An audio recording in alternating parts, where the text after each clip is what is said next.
떡줄 사람은 생각도 않는데 김칫국부터 마신다는 말이 딱입니다. 최근 대한민국이 KF-21의 복저형 시제 사오기까지 초도 비행에 성공시키자 싱글벙글 난리난 나라가 있는데요. 바로 인도네시아입니다. 염치라고는 눈꼽만큼도 없는 인니가 그간의 갑질은 기억도 못하고 KF-21의 지분을 주장하고 나선 건데요. 심지어 계약서를 들먹이며 KF-21 시제 5호기를 내놓으라고 소유권까지 주장하고 있습니다. 이제는 어이가 없어 화가 나는데요. 게다가 인니는 대한민국이 분담금부터 갚으라는 당연한 요구를 하자 산업 스파이까지 파견하는 충격적인 만행을 저질렀습니다. 그래서 준비했습니다. 오늘은 선을 넘어도 제대로 넘어버린 인도네시아의 욕심에 대해 알려드리겠습니다.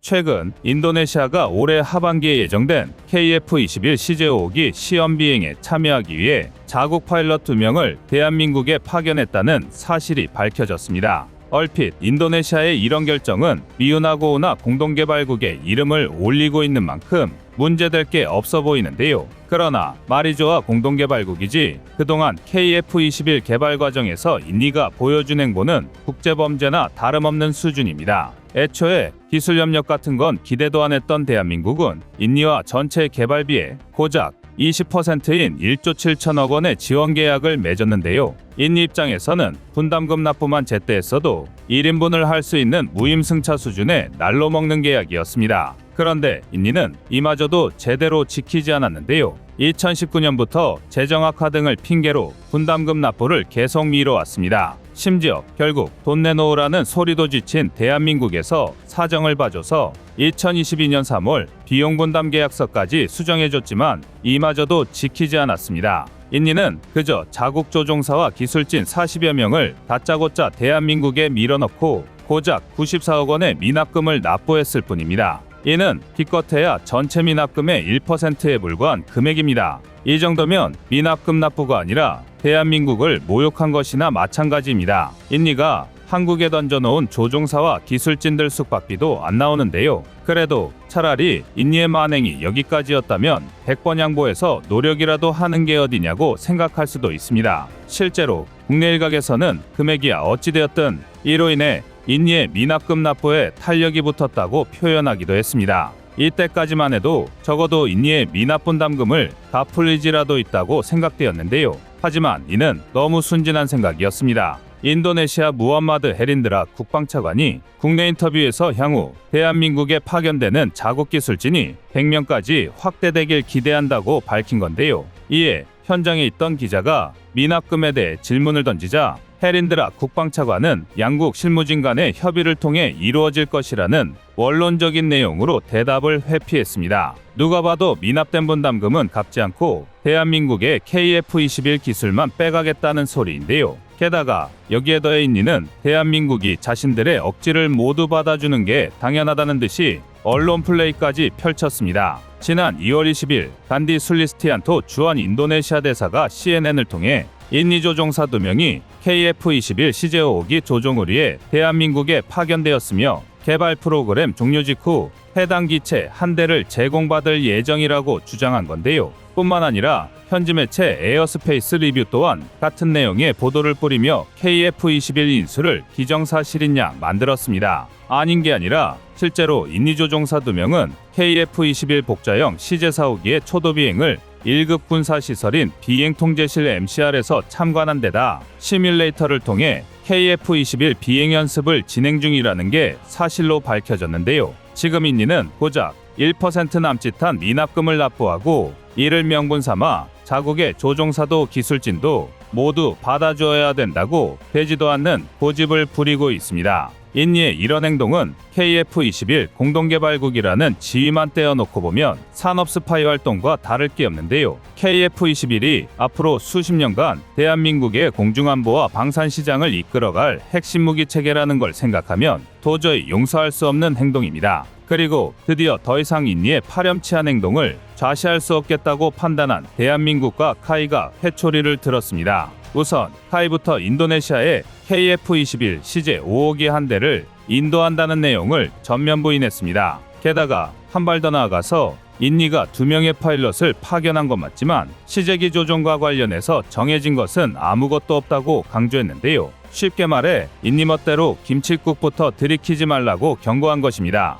대한민국 또한 남은 분담금을 완전히 납부하지 않으면 기술 이전은커녕 단 한 대의 KF-21도 제공하지 않겠다고 엄포를 놓았는데요. 상황이 이렇게 되자 되려 공경에 빠진 건 인니가 되었습니다. 그도 그럴 게 인니가 파견한 항공기술진 39명과 파일럿 2명은 거르고 걸은 최중요 핵심 인적 자원들입니다. 그런데 문제는 인니가 분담금을 납부하지 않으면 이 고급 인력들이 양국 사이에 끼어 시간 낭비만 한다는 것입니다. 더군다나 이들의 거취는 전적으로 대한민국의 손에 쥐어져 있습니다. 물론 대한민국의 외교적 입장을 생각하면 그럴 일은 없겠지만 인니 입장에서는 최악의 경우 이들이 억류되는 상황도 염두에 두어야 합니다. 얼떨결에 인니가 제 손으로 인지를 갖다 바친 셈인데요. 인니의 시제기 탑승 요청에도 헛물 켜지 말라고 경고할 수 있는 이유이기도 합니다. 인니는 이제야 사태가 심상치 않다는 걸 깨닫고 KF-21 프로그램 지속 협력이라는 등 약속의 증거로 지난해 분담금을 일부 지불했고 엔지니어를 한국에 파견한 것이다라는 등 화해의 손길을 내밀고 있는데요.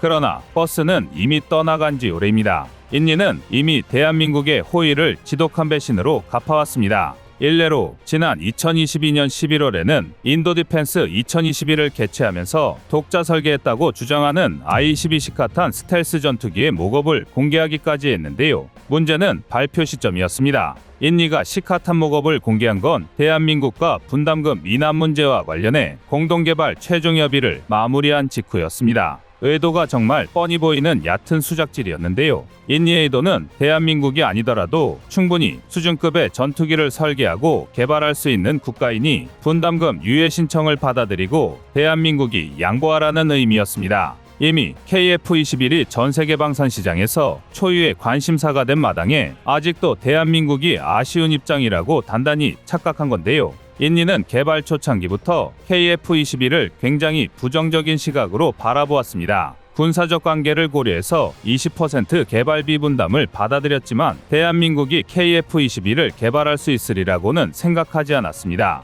만에 하나 KF-21 개발이 성공하더라도 그저 그런 결함투성이 전투기가 탄생하리라 생각했는데요. 애초에 되면 좋고 안 되면 말고식으로 KF-21에 침발할 생각만 하고 있었으니 분담금 납부에 대한 생각도 없는 것입니다. 실제로 인니는 KF-21 개발이 난항에 부딪힐 때마다 대한민국에 등 돌릴 준비부터 했는데요. 분담금은 차일피일 미뤄가면서 뒤로는 전투기 수집에 나섰습니다. 지난 2022년 프랑스와 라팔 수입 계약을 공식 체결한 건데요. 표면적인 계약 규모만 따져도 무려 42대로 하나 약 10조 5천억 원에 육박하는 금액이었습니다. 단순 계산으로 라팔 7대만 덜 샀어도 KF-21 분담금을 완납하고도 남을 금액이었던 건데요. 심지어 여기서 끝이 아닙니다. 인니는 라팔에 이어 F-15 36대의 도입을 검토 중인 것으로 밝혀졌는데요. 미국이 승인한 F-15 수출 규모만 해도 무려 17조 원에 달합니다. 이쯤이면 제발 KF-21 공동개발국에서 자신들을 빼달라고 고사 지내는 수준인데요.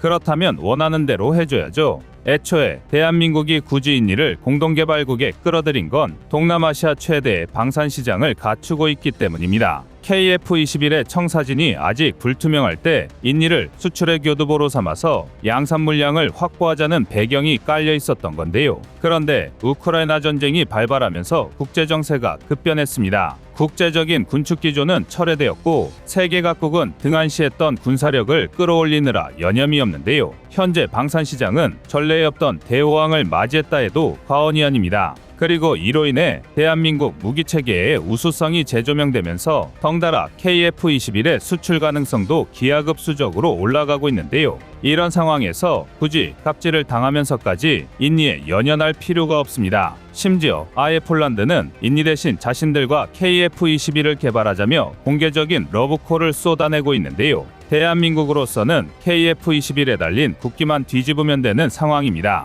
더군다나 KF-21 개발에 있어 인니가 그저 개발비 분담과 판매 수요처에 불과했던 것에 반해 폴란드는 적극적인 기술 협력까지 가능합니다. 게다가 폴란드는 FA50 계약에도 전체 구매 대금의 30% 하나 약 1조 2천억 원에 달하는 금액을 선수금으로 지급할 만큼 신뢰도가 높은 나라입니다. 만약 대한민국이 폴란드와 KF-21 개발 관련 계약을 진행하게 된다면 유럽 방산 시장 공략도 훨씬 수월해질 텐데요. 결국 분담금도 제대로 지급하지 않고 강짜를 부리던 인도네시아는 제 무덤을 스스로 판 꼴이나 다름없게 되었습니다. 물론 국가 단위의 거래라는 점과 외교적인 리스크를 생각한다면 대한민국이 하루아침에 KF-21 개발 파트너를 바꾸지는 않을 것입니다. 그보다는 KF-21 블록원 양산까지 어떻게든 인도네시아를 끌고 갈 가능성이 높습니다. 하지만 중요한 건 선택권이 오롯이 대한민국에 넘어왔다는 것입니다. 이제 아쉬운 쪽은 되려 인도네시아라는 건데요.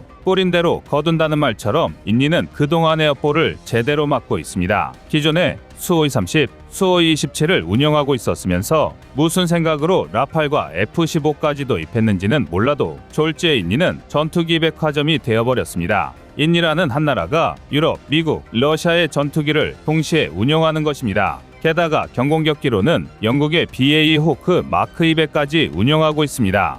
여기에 KF-21 양산본을 도입한다면 대한민국까지 추가될 텐데요. 아무리 운용대수가 적다 하더라도 무려 5개국 전투기의 부품과 탄약, 미사일 등을 수급하고 관리하는 건 불가능합니다. 이건 세계 어떤 군사 전문가에게 물어도 같은 대답을 할 텐데요. 비단 인도네시아라서 생기는 문제가 아니라 장비의 통일은 보급 관리의 기본 중 기본입니다. 예산이 아무리 막대해도 효율적으로 최악의 선택입니다. 이 정도면 한 나라의 공군 편제가 아니라 일반 밀리터리 매니아가 프라모델을 전시해 놓는 진열장과 다를 게 없는데요. 이처럼 대한민국의 뒤통수를 친 나라들은 결국 사필 규정으로 결론이 난다는 게 또다시 확인되었습니다. 부디 인도네시아가 늦게라도 정신을 차리고 KF-21 막차에라도 탑승하길 바라겠습니다. 이상 꺼리튜브였습니다.